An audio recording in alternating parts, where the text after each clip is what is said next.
Now you say you'll love me. Oh, after being so untrue, I want you to cry. I want you to say, I want you to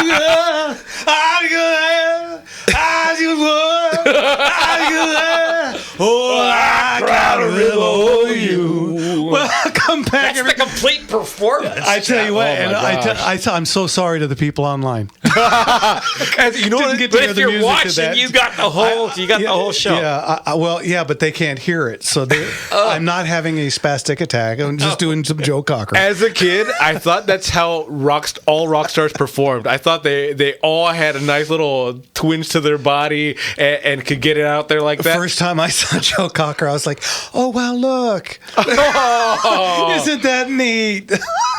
All right, let's get back to the phones. Mark in Woodland Hills. Mark, how are you?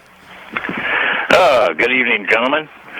It was good news to hear that Mexico lost that $10 billion lawsuit. Yes, yeah, and thank you for that question to bring it up to Rick. He really did think that was a great question. I appreciate it. That's why we have the best audience on radio. I have a joke for you, too, before we end tonight, but this makes sense for why people should get the app on their phone called billblasterapp.org, because we need to contact Senate. I've been doing it myself. Mm-hmm. The bad news is the Senate has an unelected parliamentarian who is only supposed to help senators submit a bill in its proper form, not by themselves to remove some of its articles. The problem is we have a current Senate parliamentarian who was appointed by Harry Reid. I'm sure y'all remember him. And she is a total partisan machine democrat. She just stripped out some provisions that would end tax and regulation of silencers, as well as other stuff like ending child gender mutilation or taking illegal aliens off of the rolls for Medicare and Medi-Cal here in California. She took those off. And what happened? It was the establishment rhinos in the Senate who turned a blind eye to it so that they don't take blame from MAGA and they avoid the narrative direct attacks by the alphabet mafia, media propagandists and such. So we've got to use every tool in our quiver here. We definitely need to use billblasterapp.org and contact these Congress people, both at their website, and most of them are on X and Facebook also. But I do have some lighter for you if you're interested in a joke in how Europeans compare heaven and hell. As long as it's clean, go ahead. Okay, Mark. I think Mark will like this one. The Europeans say heaven is where the cooks are French, the police are British, the mechanics are German, and the lovers are Italian, and everything is organized by the Swiss. They believe hell is where the cooks are British, the police are German, the mechanics are French, and the lovers are Swiss, and it's all organized by the Italians. You know what? I'm going to use that. Yeah, that's freaking brilliant. That's good. Yeah. All right, gentlemen. Organized God bless y'all and what you're doing. Thank we you, really son. need you guys out there. So God bless you. never let them stop you, brother. Okay, Thank man. you. Thanks, Mark. We'll talk to you later. Mark, always good. All right, let's jump out to Joe in Santa Barbara. Joe, how are you? Pretty good, and you guys? Good. Doing good. How are you? Where are you picking us up out? Quick question on it's a kind of a gunsmithing question on my first gun I got back in 1983. It's a first generation Model 59, built in 1981. Real nice condition. Not that it's a valuable gun or anything, but it came in the box and everything. But I noticed that it's notoriously got a problem for ramping anything but FMJ for 9mm. It's got someone said maybe a gunsmith could massage it to where you could take hollow points without it jamming. Ever heard anything constructive about that chance? Boy, I would love to be more help than either Jeff or I are about to be.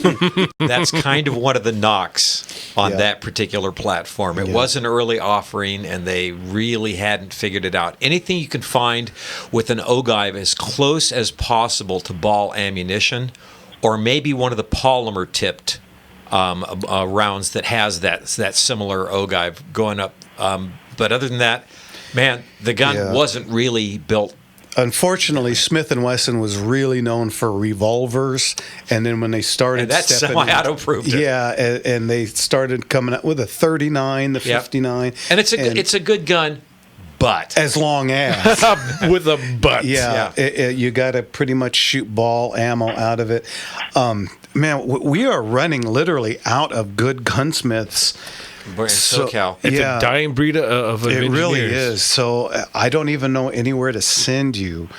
Well, I know they kind of cured the problem. I don't know if it cured it perfectly, but the model 659 and then the third generation 5906, I hear, don't have the problem. Well, and they have the whole M&P series, and those things are great. fantastic. Yeah. So. Oh, right, yeah. But newer guns. But You could spend a lot of time, effort, and money trying to undo what Smith baked into the cake. Yeah. And you'd probably be better served.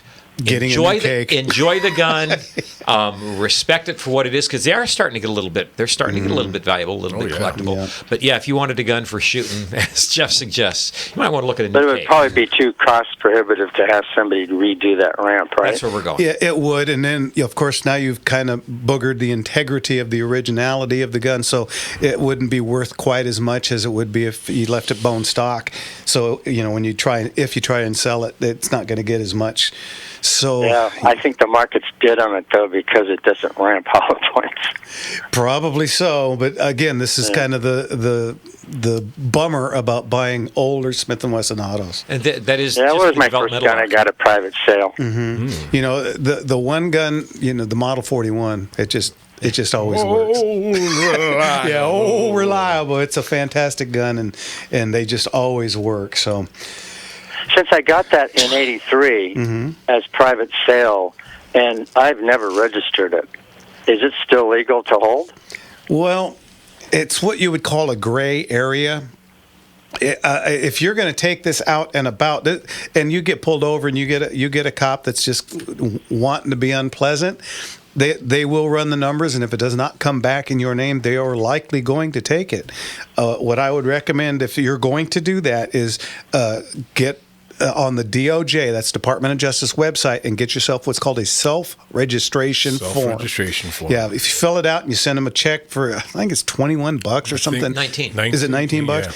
Yeah. And they'll put it in your name. Keep all receipts.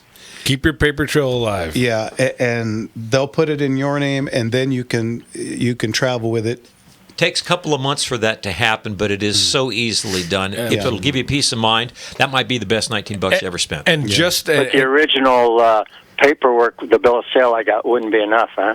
No, not in California. and just a little. Even though it was not required prior 1991 or whatever it was. to register. That's not exactly correct. The handgun transfers has been around for a long time, and it definitely predates 1991. Yeah, I think from what I was reading, I may be wrong, you only had to have it registered the first time. Private sales afterwards didn't have to have a formal registration until 90 or 91. I'll double check that, and I'll try to put it over online. I mean, I'll put it over the air. Regardless, you get a cop with a play better safe than sorry. Yeah, Let's if go he's with had a that. bad day, you're going to lose it, and you're going to pay hell to get it back. And just a little note, you may want to try newer fluted solid copper rounds. That's from Mr. Enigma Online, just in case that might help you Again, the cycle similar properly. Ogive, Yeah. Okay. But trust me, if you have to pay to get it back, it's going to cost more than the $19. Oh, yeah. It would More than cost to it's worth. self-register. Yeah, Okay, absolutely. Joe, we got to go. Thanks for the Thanks. call. You Great bet. call. Take Thanks care. so much. Oh, doggone it, I was going to ask him where he hears us from. Ah, yeah. I started to. Santa and then Barbara, yeah. Yeah. Okay. Hey, you know what? We got lines open. What's the number, Jimmy? 866-870-5752. Once again, 866-870-5752. All right. You're listening to Gunslingers right here on. The Gunslingers Syndicated Radio Network. And we're going to fade out on my favorite Hendrix song. Let's go.